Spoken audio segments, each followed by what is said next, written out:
Assalamualaikum warahmatullahi wabarakatuh. Alhamdulillah kembali bersama dalam segmen kali ini. Kalau kita melihat ini adalah satu alat untuk seorang pelukis dan inilah hasil daripada potret yang dilukiskan.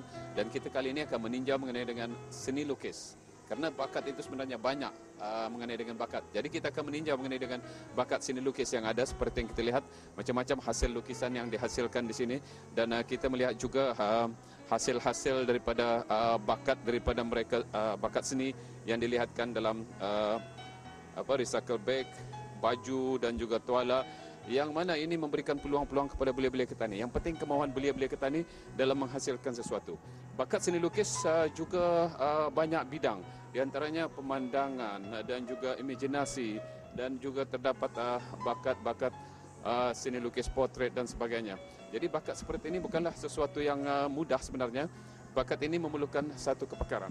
Dan kalau kita lihat di sini hasil-hasil yang mereka hasilkan dapat kita lihat.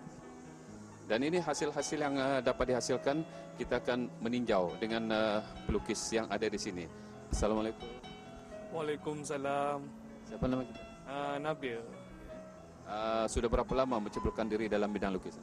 Hampir dalam 11 tahun. Macam mana mula timbul bakat kita dalam bidang seni lukis yang kita ketahui? Macam mana?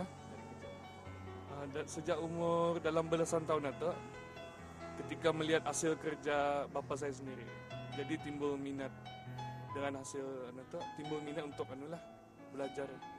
Ayah memang seorang pelukis. Macam melukis secara sendiri saja. Dan bidang yang diceburi dalam bidang lukisan adakah mungkin lebih banyak kepada potret atau barangkali pemandangan ataupun imajinasi?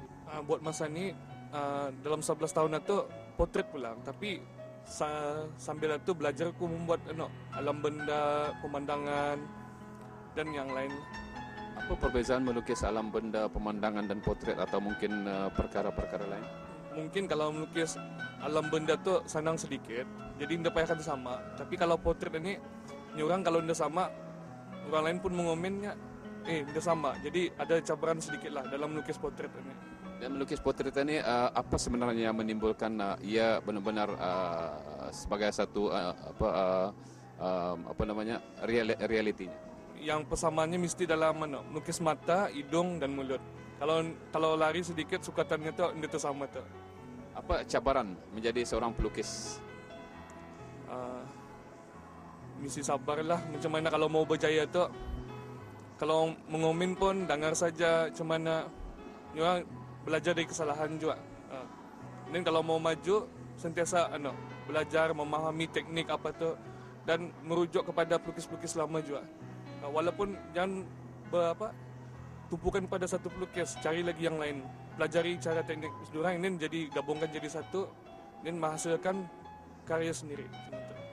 Dan dalam pada itu macam mana sambutan orang ramai dalam lukisan-lukisan potret yang telah abang hasilkan? Ini alhamdulillah juga, tapi mengikut bulan juga. Kalau ujung bulan baru ada orang mengontak cuma tu. Tapi masanya ada khidmat macam internet atau Facebook. Jadi tidak lagi menggunakan hanya online saja, advertise. Kalau ada masuk, alhamdulillah. Kalau ada tetap. Facebook apa addressnya? Nama saya sendiri, Nabil Fikri Arunli, sama dan Nabil Fikri Art Corner. Dan dalam bidang potretan kemana saja menghasilkan sejauh ini? Setahu saya dalam 11 tahun itu di Brunei dan ada mengikuti beberapa pameran di yang tahun-tahun yang lalu seperti di Pulau Pinang dan di Shanghai World Expo di China. Hasilnya macam mana? Sana buat pameran saja. Kenangan manis yang dalam mengikuti beberapa pertandingan dan mendapat sagu hati dalam dua tahun yang lalu lah. Pensil yang terbaik untuk melukisan? Apa saja jenis brand pensil atau jenis pensil lah. Dia kira Staedtler kah, Faber-Castell. Yang penting pandai menggunakan, mengikut grade pensil tu macam 2B, HB, H dan 2H itu. Dan kalau untuk potret seperti ini, berapa kiranya nilainya, harganya? Okey, kalau yang saya lukis ini, yang size A4 kan, mengambil masa sehari ke seminggu dalam harga dengan RM50 cuma tu. Alhamdulillah. Secara peribadi awang sendiri telah menceburkan diri dalam bidang seni lukis iaitu lukisan potret ni. Barangkali apakah saranan awang lah kepada belia-belia petani yang berminat dalam atau apa jualah bakat-bakat yang ada pada diri mereka dalam menonjolkan bakat mereka? Okey, kalau ada sekiranya berbakat atau kalau ada mana-mana expo kah, bazar kah atau hari belia, kalau dijemput untuk mengikuti silakan ikut. Ini sekiranya kalau keraja sekiranya kerja sebagai seorang guru, jadi hobi melukis. Jadi orang teruskan hobi itu sebagai pelukis. Orang dia sepertinya doktor, nurse apa.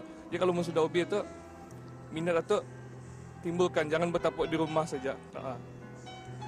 Baiklah, terima kasih. Sama-sama. Dan itu bakat seorang belia yang dapat kita ikuti, dan kita akan meninjau di sini dengan satu kaedah lagi yang dapat kita lihat menggunakan 3 dimensi dengan komputer yang ada dapat membantu seorang pelukis menghasilkan cita rasa mereka. Dan ini pula dengan satu teknik yang tersendiri. Kita bersama dengan salah seorang belia di sini. Assalamualaikum. Waalaikumsalam. Siapa nama kita? Muhammad Fajar bin Osman. Kita melukis dalam bidang apa selalunya? Saya lebih tertumpu pada digital painting. Bagi saya ia sesuatu yang baru di negara ini, dan amat sukar kalau kita perhatikan jarang belia-belia maksudnya belia di negara ini tertumpu pada realistik.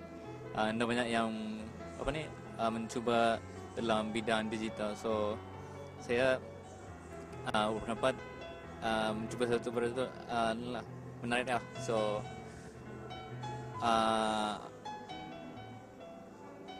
itulah saya ngambil digital painting. Sudah berapa lama menceburkan diri dalam bidang lukisan? Saya mencuba dan belajar sendiri dengan digital painting ini sejak tahun 2009. Dan sejauh ini macam mana sambutan orang ramai? Alhamdulillah sambutan orang ramai dengan seni lukis negara ini amat memerasakan lah. Dan sebelum melibatkan diri dalam digital painting ini, mungkin pengalaman sebelumnya? Sebelumnya saya juga melibatkan diri dengan jenis-jenis traditional art macam batik, screen printing, dan still life drawing. Dan di mana mendalami ilmu khususnya dalam bidang lukisan dan juga apa yang dibuat masa? Saya bermula dari peringkat menengah, mengambil O-level sebagai mata pelajaran lukisan, dan kemudian memperkembangkan bakat saya di menengah 6, dan sekarang saya menuntut di UBD tahun 2 major dalam art. Dan dalam pada itu macam mana barangkali permintaan orang ramai lah, bukan saja dalam negeri, mungkin di luar negeri juga? Di luar negeri sebelum ini ada ya dari Singapura, kira diorang minta buatkan art macam jenis ini, stencil ini. Ada juga tempahan dari luar negeri, so kami ada buatkan lah ya dengan harga yang berpatutan. Dan dalam pada itu pernah barangkali mengikuti mana-mana pertandingan sejauh ini? Sejauh ini belum mengikuti pertandingan, tapi banyak mengikuti pameran-pameran. Dan sambutan orang ramai dalam pameran dan pada apa yang dihasilkan? Dari apa yang saya perhatikan, dari bukan saya dalam pameran Expo Belia ini, tapi pameran sebelumnya ada peningkatan dan sambutan yang baik dan menggalakkan dari orang ramai. Alhamdulillah lah ada peningkatan. Selaku salah seorang belia yang berbakat dalam bidang seni lukis yang menggunakan digital ini, apa seruan awang sendirilah kepada rakan-rakan belia yang mungkin mempunyai bakat-bakat dalam bidang apa sekalipun? Saya menyerukan belia-belia yang lain agar menceburkan diri dan menonjolkan bakat-bakat yang ada pada diri masing-masing, daripada disimpan bayanan, dieksposkan dan tunjukkan bakat itu. Terima kasih. Alhamdulillah, itulah bakat dalam digital yang menghasilkan juga masing-masing sebenarnya bakat yang ada dalam bidang seni lukis tertakluk kepada individu untuk merealisasikannya. Dan alhamdulillah dengan bakat-bakat seperti ini, dapatlah kita melihat belia-belia yang betul-betul berjiwa menghasilkan jiwa mereka dengan yang terbaik untuk mereka. Karena dalam hasil seni ini bukanlah sesuatu perkara yang mudah. Seni itu sebenarnya adalah semula jadi bagi diri mereka. Dan yang penting kita menggilap hasil itu, bakat yang ada pada diri kita, dan kita dapat melihat yang mana hasil itu akan hanya dapat kita lihat setelah kita benar-benar tampil dan terus mendalaminya. Kerana hasil lukisan seperti ini juga dapat menjadi sumber pendapatan kepada belia-belia kita ni. Jadi apa jua bakat sekalipun, untuk belia-belia tampillah terus mendalami bakat yang ada. Tidak semestinya hanya dalam bidang akademik. Kalaupun mereka gagal dalam bidang akademik, mereka mempunyai sebenarnya keistimewaan dan bakat-bakat yang tersendiri ada pada diri mereka. Jadi kita adalah orang yang bertanggungjawab untuk membawa mereka ke depan dengan bakat-bakat mereka yang ada. Kita terus memberikan sokongan. Hingga jumpa lagi. Assalamualaikum warahmatullahi wabarakatuh.